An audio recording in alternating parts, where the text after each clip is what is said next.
Today on the Mr. Maple Show podcast, Tim and Matt interview the plant man, Elton Liles.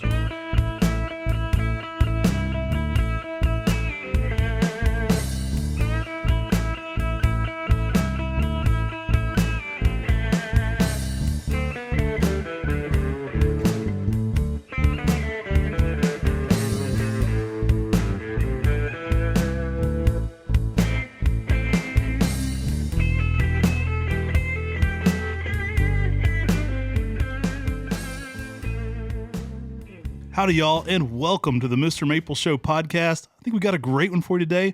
I've got a good friend here. Always love interviewing friends because it makes it fun, and it's a good reason to catch up with people. I've got Elton Liles. You may know him as Plant Man. What's up, guys? How are you doing today? Glad to be here. It's a little bit of a rainy day, so I took the day off in Charlotte, North Carolina to come up just to hang out, check out the nursery. Starting to get the spring fever. Plants are about to pop, so here just trying to check out things and see what's coming up next. Well, guys, I'm Tim. Make sure you smash that like button. Subscribe to us on your favorite podcast platform. If you haven't given us a 5-star rating, we really appreciate it. And as always, you can remember shopping on MrMaple.com. Today with Elton. Elton is one of our favorite plant people. He's Plant Man Landscaping. He is the man when it comes to making these amazing, elaborate gardens. But you also have that collector bug like we do. You like the plants that are unusual and different. Where did that come from? So I grew up just being an outdoorsman, constantly hiking. I was Eagle Scout. But then whenever I was in the latter part of my high school and starting college, I started gardening with my grandparent. And my grandparents, my grandmother in particular, which is very similar to you guys, like with your parents. So yeah, we started gardening. I started bringing plants home from college. Like I'd go on little plant trips, and I used her landscape as a little bit of a canvas for, just exploring my interest in unusual, weird plants. I just got to say, if you have grandkids out there, take them out and get them into gardening, because I know, Matt and I grew up getting off the school bus at our grandmother's house, working in her garden. And that's where our passion started developing, is around all of our Japanese maples. And so it's really awesome that, you developed in that exact same way.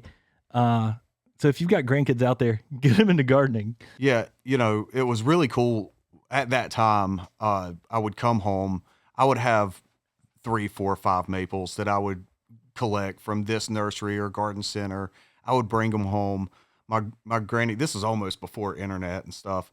My granny, she would want to set them out on the table. She would want to let's talk about this tree. Let's find out more about it. And we would just sit there and, we'd look at these trees. And then it was a thing of just watching the trees grow together.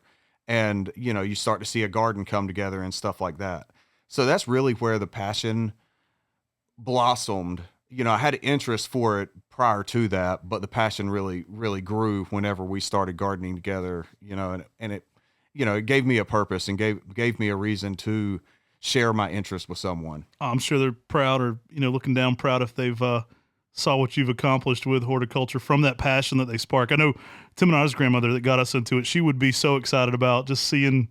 We had one greenhouse with my dad before she passed. So I know she would be so excited to see, all these greenhouses down. I'm sure your grandparents are the same way. Because when you foster that kind of love for plants, it's something you're building somebody that'll last them a lifetime too. Sure. Yep. I agree. So this developed into, you becoming this amazing plantsman. You went through NC State and did some awesome stuff there. Tell us a little bit about that. So, while I was at college, I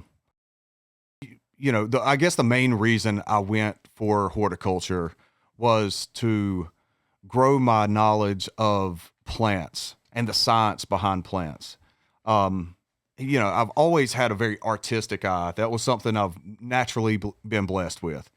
At one point, is it architecture? Is it, landscape design? Where do I want to further my career? And I decided just to move forward with learning the science of the plants. Let me know what the right cultural practices are for taking care of a landscape or taking care of plants. And I feel like that is really what has, over the years, set me apart from a lot of other landscape designers. I feel like many landscape designers may go to school and study design, but they have a disconnect with the actual plant material that they may be placing into designs. So I think just, learning the plants and the science behind the plants really helped mold where I go with the work that I do, because, I do have a passion for plants, but also have a passion for creating cool gardens and places that people find as retreats. And, whenever they come home, they get transported away from their normal hustle and bustle of daily life. So as a third generation stonemason who didn't do stonemasonry work, I admire your work, man. You got a creative eye. Where did the passion for the stonework come in? You're one of the best stonemasons I've seen in years. Like, my Uncle Glenn would love to see some of your work. It's incredible. So as far as the stonemasonry comes into how I use it into designs, part of that is influenced from many great gardens around the world. I think there's a balance between usable spaces, hardscaping, and things like that. There's a usable space in open areas of the garden. There's also, functional aspects of having plants in parts of the garden. As far as the hardscaping goes, it's just, it's the complement that ties everything together. It gives a purpose for that space. And to me, it really, whenever it's done right, it makes a huge difference than just having your monotonous paver patio. Yeah. So the stonework it just kind of plays with the style that I try to put into the work that I do. It shows. It's passionate. Like, I've even seen some of your displays at some of the trade shows, and like, oh my gosh, man, the work that goes into creating these displays that are there even temporarily a few weeks, it's like incredible, man. I know we've been at several shows where you've had some of your work on display, and like you go big. Yeah, I think that might be why we're friends too, is you go big. Like, you don't think small on anything. Like, it's always an ambitious goal with like multiple meanings, and like I dig how far you take it. Well, there's a little bit of it can be a problem at times, because I am more of a perfectionist. I have something I say with my guys all the time, but one of my sayings is, if it's not 100% right, it's 100% wrong.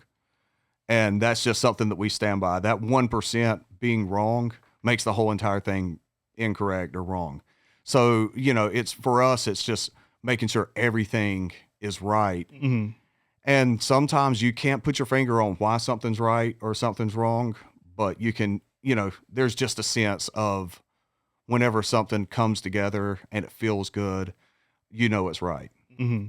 Now, so many people who are listening probably have, this green space out in their yard. They've got some Japanese maples to plant. What would be their first steps towards hardscaping or trying to make that into something with Japanese maples and, a blank slate?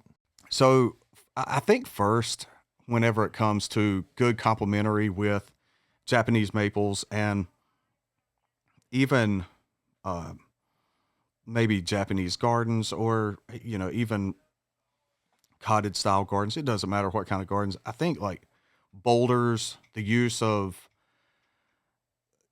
maybe incorporating like just mass boulders in areas can really be a start to, now how do I build off of that and grow that into other parts of the landscape. I like them because they give you some vertical interest. They give you something interesting out there, and it gives you almost this thing for your plants to play off of. Yeah. Often I refer to it as planting a boulder. Like, we're planting a boulder there.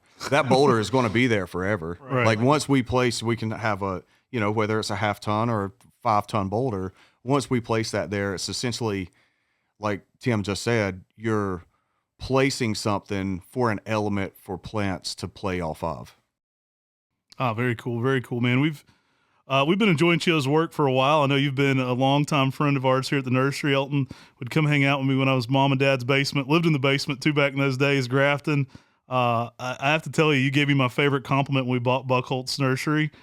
Just because you knew me when I was in the basement, going to the tailgate market. So it was kind of funny to hear that from you. You sent me that text, and outside of my family, that was probably the compliment that meant the most to me. Because it was just kind of funny. And it was like, yeah, you remember when we were in the basement. So we've been hanging out, probably 15 plus years. We used to come sit in the basement when I'd be down there grafting some of your some of your dogwood. Yeah. Cornish, Florida. And even that, just like, I think we met maybe in Columbia, South Carolina at the farmer's market. It's been a minute. And it was just like, I see what I'm interested in. I see guys that are my age that are interested in the same things that I'm interested in. So I think that was where an instant connect came in. Yeah. But yeah, I've always enjoyed just hanging out, seeing the different things that you guys are working toward. I know there are similarities, but I think that what really ties it all together is the passion that we have for what we do and how we're, kind of pushing things in the industry and 100%, man. That's one of the reasons I want to get you on here. I think you're one of the most innovative guys, especially when it comes to landscape design. I love the work you're doing. It is just next level. If you hadn't had a chance to check out some of his work, if there's a good place for him to find it, I'll make sure to you can look it up on Facebook. It's Plant Man. You'll have kind of an evolutionary chain. I think my Instagram is PlantMan 704-219-0160. Just in case you guys don't know, that may be the phone number as well. Well, definitely look him up. He does some outstanding work. It is eye-popping. It is attention to detail stuff.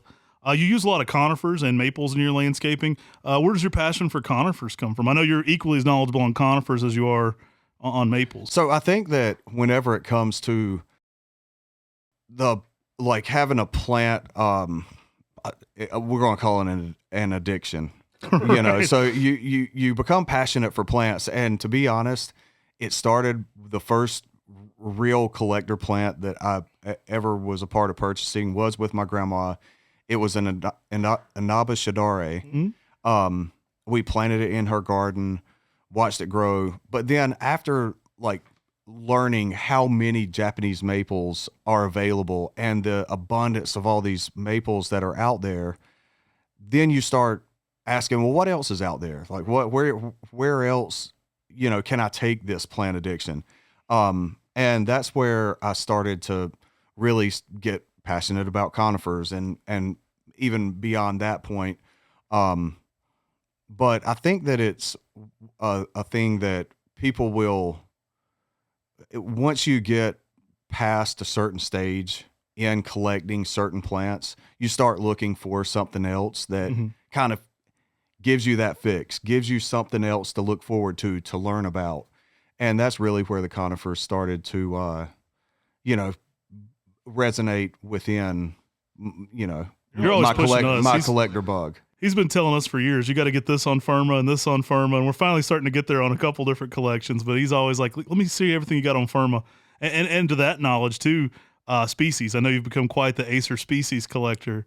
It's an interesting thing because I always try to find ways to make collecting species more palatable for collectors because it can get a bit wordy. You've got, Acer pseudospolianum subspecies Tachycement, that doesn't actually roll off the tongue or the plant tag for the big box stores so easy. But there's so many cool species out there that are underutilized. And I love when something's cultivated or cultivars of different species. That's something I think we've always connected on a lot too, is like the kind of the species of the non-common, the cultivars of the non-common species. Yep. Yeah, and I would say that whenever it comes to some of the non-traditional species, I've got 150, 200 maples in my garden, and there's probably only 30 or 40 of them that's palmatum. Yeah. So, once I check it off the box, then I move into something else that's continuing to spark my interest and keep me engaged in my hobby, in my career, in the passion that I have for plants. I know you have such a sophisticated plant taste in your own garden. We recently went and shot a pruning video on pruning a coral bark Japanese maple, specifically your bihu. that has aired on our YouTube channel. It's one of the best bihus I've ever seen. It's pruned in a perfect way to really get the most bang for your color on the bark. But when we were visiting your garden, that was my first time at your garden.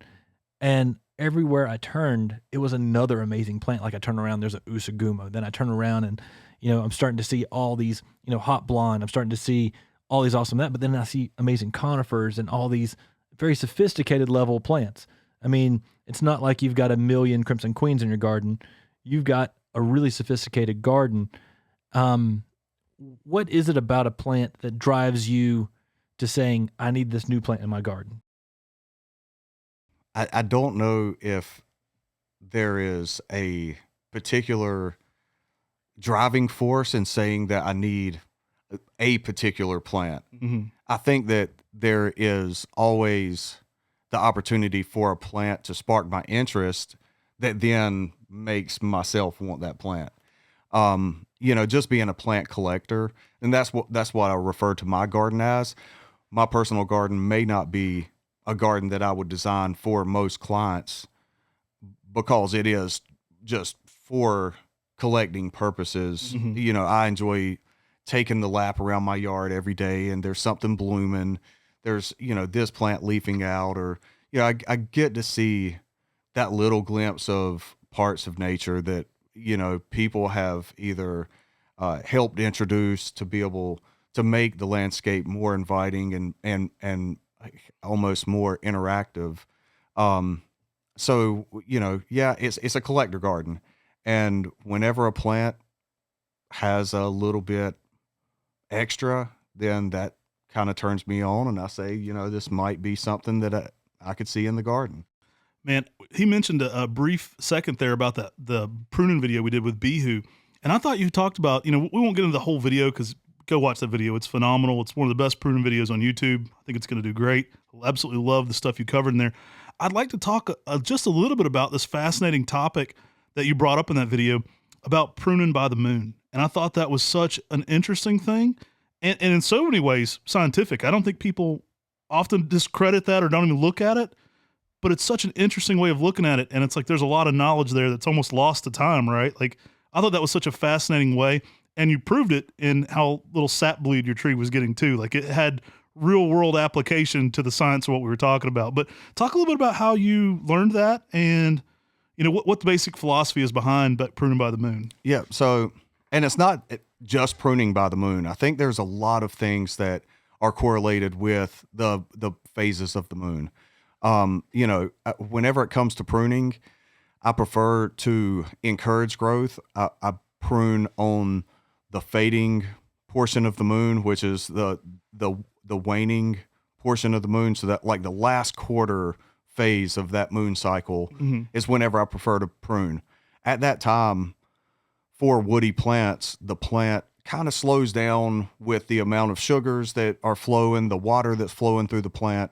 So when you prune at that time, instead of like opposite with the rising moon, if you clip and it starts to bleed out and you really lose a lot of moisture and sugars out of that stem or twig, then that's energy, in my opinion, that's energy that is kind of just bleeding out of the plant that could go into growing new growth. Whenever it comes to certain plants in the garden, I will actually prune during that waxing phase of the moon. So the first quarter of the month. And whenever I prune, they start bleeding. One of the plants that I did that recently with is my ricin, because it puts off, it's a weeping green seedling, more or less. It just grows so vigorous. So I want to slow some of that growth down and get it to grow a little more graceful. So, I will prune it based off of the waxing phase of the moon. Right. So, I guess whenever I learned these applications is whenever I was growing up, my granddad used to plant certain plants according to the moon. Same here. We're old country mountain people, man. Yeah. That grandpa planted his garden by the moon, pulled teeth by the moon. Yeah. Cut your hair by the moon. That was a plan. Yeah. It's so interesting. And I think it's something that there should be more scientific focus on, because clearly, anybody that wants to discredit this idea, moons affect, tides, they affect blood pressure. Why wouldn't they affect plants, right? And why like more studies should be done on this. Maybe there are, but I think it's an absolutely fascinating topic, and I think you're on to something that it's just so next level. I love talking to you about that, because I watched that video and I thought, this is a great point. Like, I would love to even talk to like Sue Weger for somebody and have their scientific opinion of this, because I think it makes a lot of sense, even though it's an old school, in many ways it's like an old school, like Farmer's Almanac, grandma told me these kind of things, but sometimes there's a lot of science to those things too. They don't get passed on with time. Sure. Yeah. I don't know all the science behind it, but it's almost, just one of those things that whenever you learn it, you just kind of continue to do what you have, it's almost more of a tradition or whatever. Right. But I think there's a lot behind it. And I would stand behind, and you can see, like, even whenever Tim was there, and after the whole entire pruning video, it was, 20, 30, 40 minutes later, and essentially the whole entire tree that I pruned, there was no weeping sap or anything like that. We coming kept that out part of in. it. We go back and capture that and prove it. And I think that's a firsthand experience. You can see, and it makes it more real versus, if I go talking about this is what happens, and then I'm clipping, and then next thing you know, it's just gushing water. But no, you actually see it firsthand, and it'll make you a little more of a believer. I loved it, dude. I thought it was super interesting, and I love that kind of stuff to begin with. But I mean, no one's going to discredit that the moon affects tides and blood pressure. So of course it's doing something with plants too, right? It only makes sense, and I love that you're paying enough attention to follow those details. I thought that was so next level, man. So if you hadn't already, make sure to go check out our pruning video. It's how to prune a coral bark featuring Plant Man, and I think you will be blessed by some of that knowledge in that. It's next level. I think it's the best pruning video on YouTube. When it comes to coral barks, there's no other way to prune it than that. I mean, you really get the best bark color out of them, and with Bihu getting so much yellow color out there in the landscape, it's going to give good winter interest. A couple years ago, I messaged you, and I'm like, dude, what is up with your Bihu? It's like the best Bihu I've ever seen. You're like, dude, I got it from you. Yeah. I'm like, what? I got to come see this thing. So I'm hoping. I was jealous. I was actually traveling with the family when Tim came down, but we're hoping to go back this spring and shoot a garden tour of yours. So look out for that in the future. We'll make it down that way. But man, I was jealous I got to come see your place in person, because it looks phenomenal. Yeah. I think that, there's a ebb and flow to every garden, and right now, like most people's garden, is in its phase where it's not the most attractive. But that's again where some of those conifers can come in that we were talking about earlier. That gives you that winter interest. It gives you something to look at. Same with Bihu. It gives you some winter interest, and kind of helps that time pass through those winter months, instead of sitting and looking at just a bunch of twigs on a tree. So Right. So you've done so many awesome installments. I mean, I've seen photos of things. I've seen your landscape design competitions at some of these shows. What has been your favorite installment that you've ever done? Well, I'm going to have to say my garden is my favorite. It's hard to, say that, because what I've created at my place is a retreat. I've done so much work there. I've put so much effort. So as far as favorite installment, it's got to be my place. Ain't nothing wrong with liking your own cooking. Yeah, exactly. We're going to have to do a walkthrough this spring of your garden, because I think it really speaks to people about how you can take a cow pasture and then turn it into a garden. In a collector's showpiece garden. I mean, Yeah. you really feel like, even just the videos I've seen there, you feel like you get to see in your pictures you post, it's like the plants are on showcase. You've made displays for the plants in a way.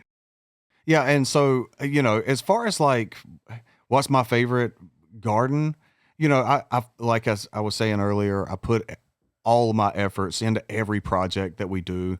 So I can't pinpoint one project besides myself, because I get to enjoy my own garden, but I try to create a garden that people are going to be able to enjoy and fit the applications they need in a space.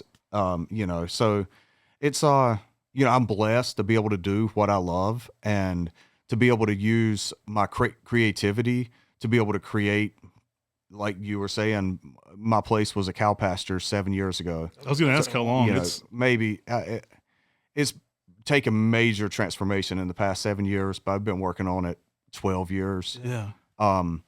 But essentially, you can, what you can do with a space is unlimited up to, what your resources are. If I had more resources, then I could probably make my place a little more special. Oh, but man, it is incredible. It's a testament to what one person can do with a plan and a vision and a lot of creativity. Your creativity that's something I love. Like that's the aspect of it that I really enjoy from your work. I look at it and it's like I'm a kid playing with Legos again. I get to see all your, I see why you did things, but also you have a lot of meanings behind the way you did things. I always think a lot of the work you do is so next level because it's well thought out, but the creativity is like off the charts. Like it's good on all spectrums, but the creativity is like next level. Yep.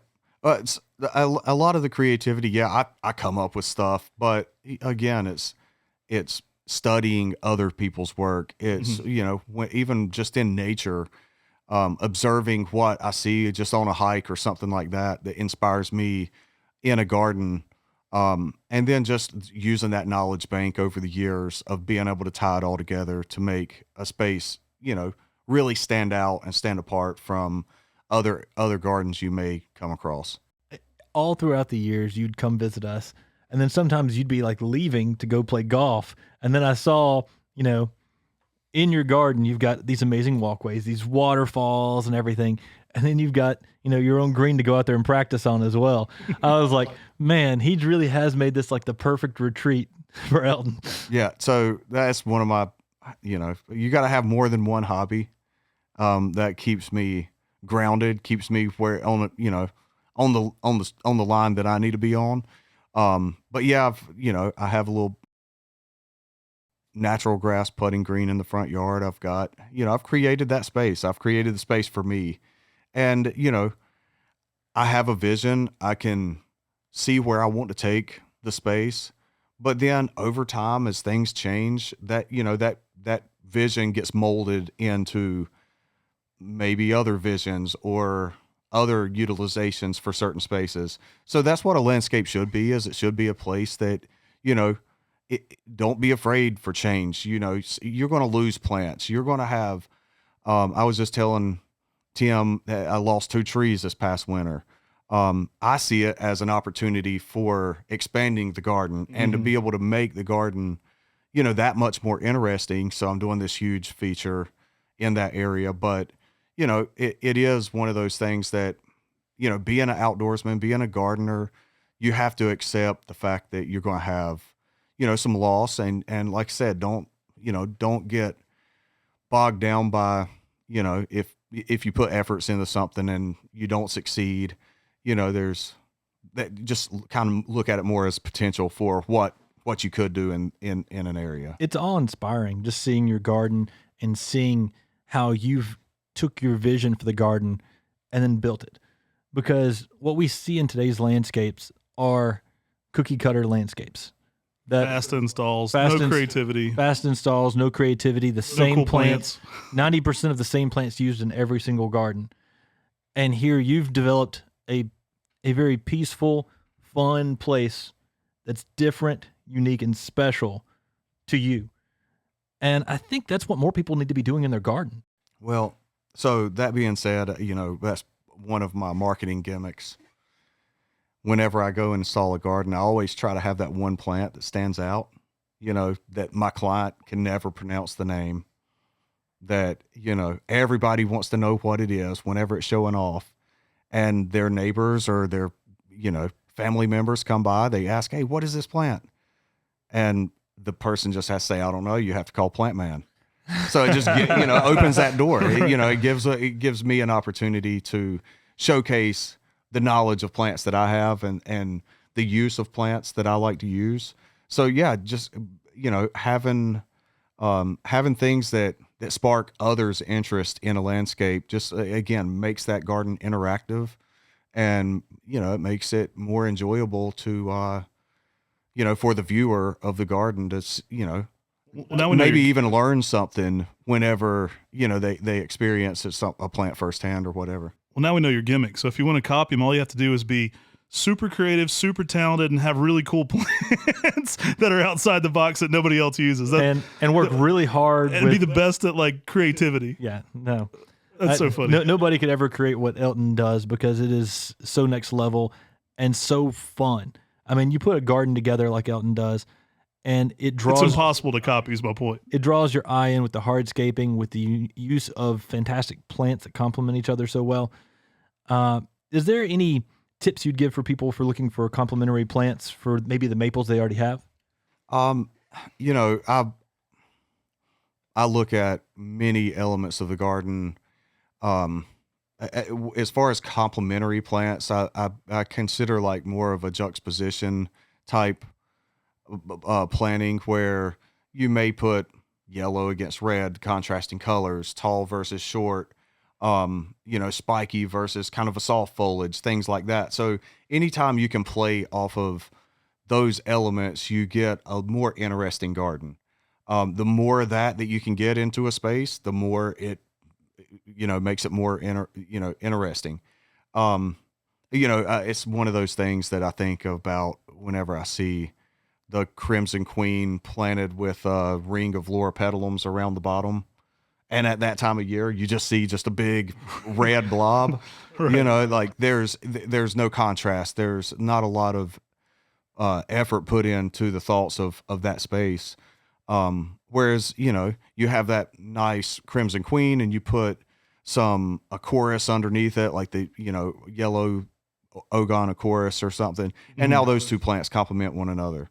So, you know, put a boulder right next to that and you've got, you know, a nice, you got a nice display. Contrast and flavor. Yep. I mean, that's what draws me in. I mean, I know when we're planting a Japanese maple garden, and I will say that, you know, we don't do enough hardscaping and we don't do enough complementary plants. We use Japanese maples as other complementary plants, as you may have seen at my parents' house a few times. Yep.